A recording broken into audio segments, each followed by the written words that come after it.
ফকিন্নি কই যাস? ফকিন্নি কাক করলে তুই ফকিন্নি কাক করলি ফকিন্নিতে তো ফকিন্নি কওয়া নেই কি কম তুই আরেকবার কয়া দেখো না তারপর দেখ তোর কি করবি কে ফকিন্নি দেখো মেলা কি করি দেখো আইতো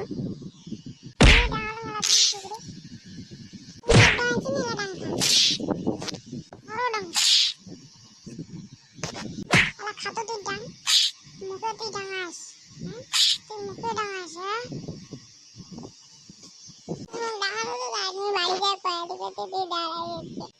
তুই মধ্যে সত্যি দিকে আমি ডাঙাস যা যা বাড়ি যাবো আরে কটা করে কিসের জন্য ডাক পাঞ্জিস পাঁচ পাখি আর তুই অফিস কেন করে আসলো কিসের জন্য?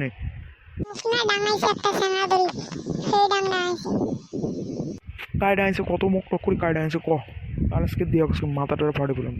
চল তো চল টকুর কোটে ধরি চল তো ধরি চল তাই ডান্সিস করে কত কে ডান্স এদি আগা তো না শোনো কথাটা আগত হিমাই মুই এদি যা দিছ হিমাই মুখ ফকিন্নি কইছে তারপরে মাইজি মুখ ডাঙাইছে ওই জন্য মুই ধরে ডাঙাইছো এক কথা এই কথার জন্য মাই মুখ এত দূর থেকে ডাকে এনিল আরো কটা ডাঙা হবে এলাই ইনে মুই ডাংবান তুই দাঁড়াস এলিংয়ের কি ভাষা মুখ বাবার নাম বা সাই দাও দিনে ডাকে এলি তো খাওয়া হ্যাঁ ফালতু করে সমস্যা আপা ওই আর জীবনে কর না আপা যাও ইয়েতে যা মাপসা যা আর জীবনে করার নাম ভাই আজকের জন্য মাফ করে দে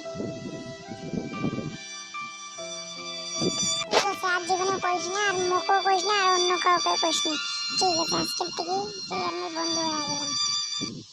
তো বন্ধুরা আজকের জন্য এইখানে এই কার্টুন সমাপ্ত। তো বন্ধুরা এইরকম কিন্তু বাস্তবেই ঘটে কিন্তু বন্ধুরা কাউকে এরকম ফকিনি টকিনি বলবে না এই যারা যারা এরকম করে বলে তাদের জন্য এই কার্টুনটা বেস্ট। তো গাইস এই জন্য বলতেছি আলম ব্লগারকে সাপোর্ট করো সবাই ওর ভিডিওতে সাবস্ক্রাইব করো লাইক করো কমেন্ট করো। তো গাইস আরও ভালো ভালো বাস্তব ঘটনা নিয়ে আসবে আমার এই আলম। তো গাইস আপনারা ভালো থাকবেন।